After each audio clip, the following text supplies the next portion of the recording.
सबसे पहले आमिर साहब, ऐसा लग रहा है कि इंडिया एक नहीं कई महाजों पर इस वक्त खड़ा होने की कोशिश कर रहा है और शायद जो आंखें वो पाकिस्तान को कभी दिखा रहा था, अब इंडिया की तरफ जो वो उसकी नजर है अमेरिका की तरफ, वो भी थोड़ा टेढ़ी सी आंख से देखना शुरू उसने कर दिया हुआ है। इंडिया के मामलात ये हैं जी। ये इंडिया का जो वर्स्ट नाइटमेयर ये है कि उनका शिमला मुआहदे से लेके आज तक 50 साल से अब ये स्टांस है कि जी ये पाकिस्तान और इंडिया के दरमियान मामला है, ये बामी बायलैटरल इशू है, तो वो बाहर किसी की भी मुदाखलत पसंद नहीं करते। अब सूरत हाल ये हुई कि ये कोई अमेरिका के कहने पे ये जंग बंदी नहीं हुई, ये भारत ने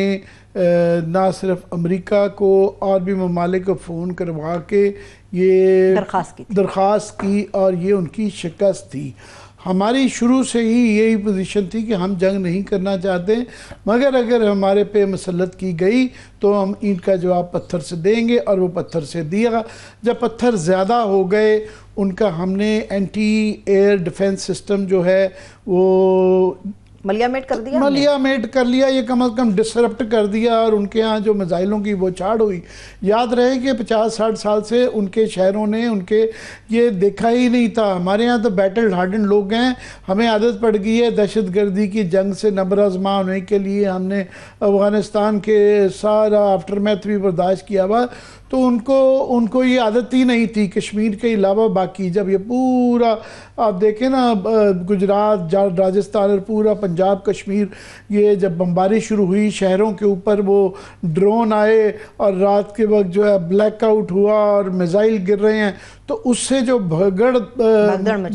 जो मची, उससे फिर एकदम प्रेशर आया और उनको ये अपनी दरख्वास्त पे ये बंद करवाना पड़ा। अब वो गए हैं फंस के प्रेसिडेंट ट्रंप जो हैं वो इसका वो ही is on a role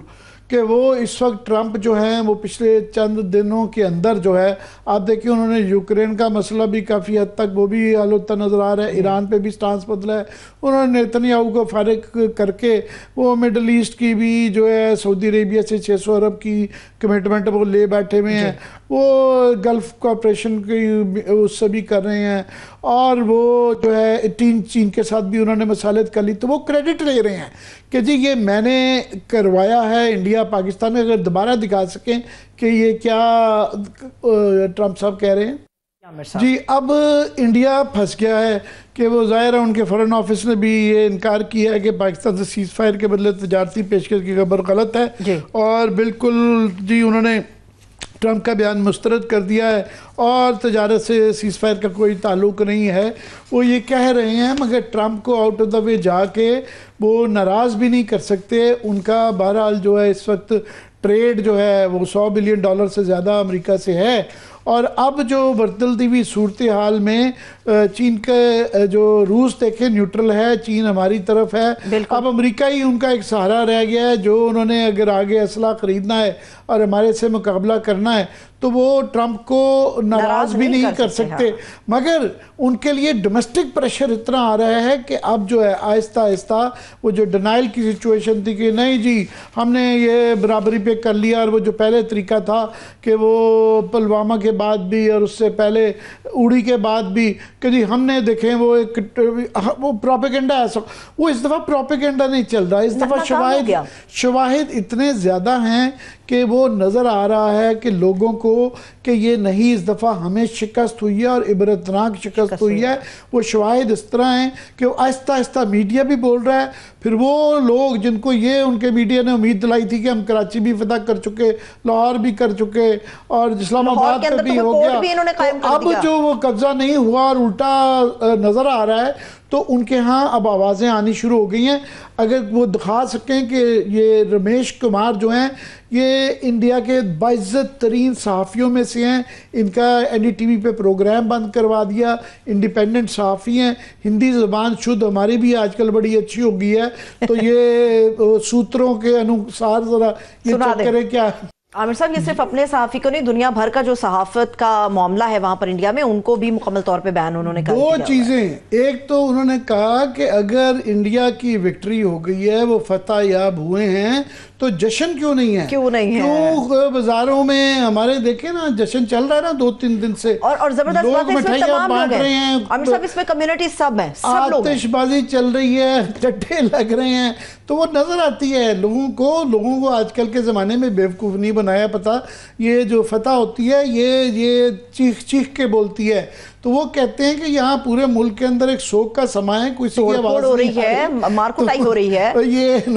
Ravesh Kumar साहब यही कह रहे हैं कि वो जश्न की तरह है, अगर वो हो गई है तो मोदी साहब थोड़ी सी कोशिश तो कर रहे हैं, कोई 1-2 जगह तकरीरें भी की हैं, माहौल नहीं बन रहा। दूसरा उनका ये जो स्टांस के जनाब, ये पहले वो कहते थे कि जी कारोबार नहीं करना, पाकिस्तान के साथ ट्रेड नहीं करनी, पाकिस्तान के लोग भी, सफारतकार भी निकाल दिए, तो उनका जी अब ये ट्रंप साहब कह रहे हैं कि ये कारोबार का बीच में एलिमेंट था। हाँ। तो ये इतने ज़्यादा सवाल खड़े हो गए हैं कि वो उनको इंडिया में जवाब नहीं दे पा रहा, वो बिल्कुल बेबस हो गए हैं। एक तो ये जो जंग के सूरत पे जो एक पहले वो एक घड़ लिया जाता था कि देखें वो पहले सर्जिकल स्ट्राइक की, और वो उस दौर में 2016 में, और वो कि जिस वो बैना वो हमने का यहाँ से कहा कि जनाब एक कबाब मरा हुआ नज़र आया था, और उसके बाद मगर उन्होंने एक माहौल बना लिया और इलेक्शन के अंदर यूज़ भी कर लिया। 2019 में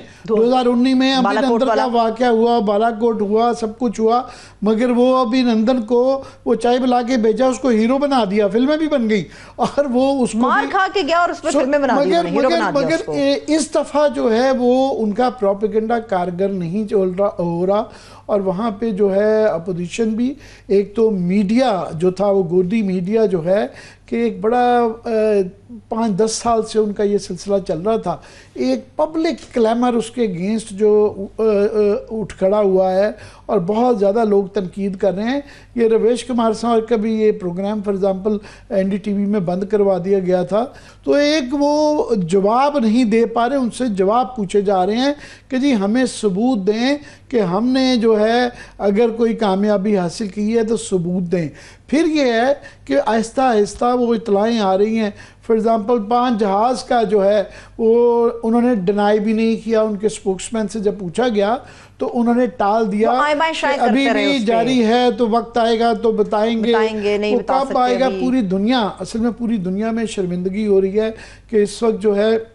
अभी अब दुनिया के तमाम मीडिया, तमाम जो थिंक टैंक्स हैं, वो कोई 4 कह रहा है, कोई 5 कह रहा है, कोई 6 मान रहा है, मगर सभी मान रहे हैं। यहाँ तक कि रफाल ने, फ्रांस की अपनी इंटेलिजेंस ने CNN को ये कहा। तो अब जो है ये एक ना सिर्फ कि ये एक शिकस्त है, बल्कि इसको स्टडी किया जा रहा है कि जनाब ये एक चमत्कार जो हुआ है, ये इससे वॉर हिस्ट्री तब्दील हुई है, जंग लड़ने के निज़ाम में तब्दीली आई है, एक इनकलाब आ गया है। सो दुनिया भर में ये अगले लेवल पे स्टडी किया है। वो इंडिया का ये अब ये कह देना है कि अपने आप बेवकूफ़ बनाना है और अपने आप को मजाक उड़वाने वाली बात है। सो इसलिए वो जो एक मिथ बनाई हुई थी, एक माइटी इंडिया और स्ट्रॉन्ग इंडिया और गोल्डन इंडिया, तो अब एकदम से उसके बाद से ये जो शिकस्त है ये एब्जॉर्ब नहीं हो रही, इसकी वजह से ये प्रॉब्लम आ रही है। ये भी वाज़ेह हो गया है कि भारत अमन भी नहीं चाहता, क्योंकि जब से ट्रंप की तरफ से आमिर साहब भारत का लफ्ज इस्तेमाल करके उन्होंने बताया कि जी ट्रेड के ऊपर आकर सीज फायर हुआ,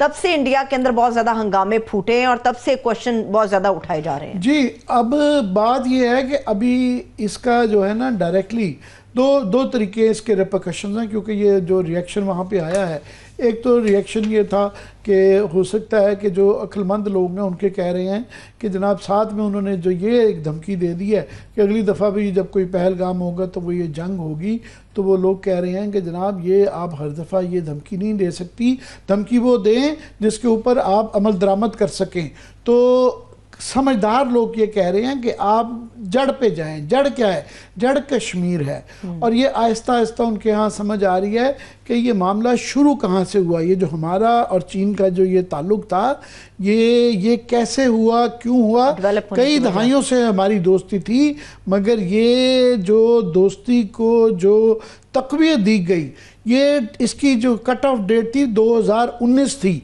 मामलात इनके जो ख़राब हुए घूम फिर के 370 को एब्रोगेट करने से थे, क्योंकि वो ना सिर्फ कि उस वक्त उन्होंने पाकिस्तान को और अपनी मुस्लिम अक़लियतों को और कश्मीरियों को दबाने के लिए ये यूनियन का हिस्सा तो कश्मीर को बना लिया, उन्होंने चाइना को गौर नहीं किया था। ये मैं तकरीर दिखाना चाहता हूँ जहाँ से भारत के मामला निपटे। अगर अमित शाह साहब की वो तकरीर पार्लियामेंट में दिखा सकें, ये एक वो तकरीर थी जिससे भारत को जो ले बैठी, जिसके मामला जिसके बाद से खराब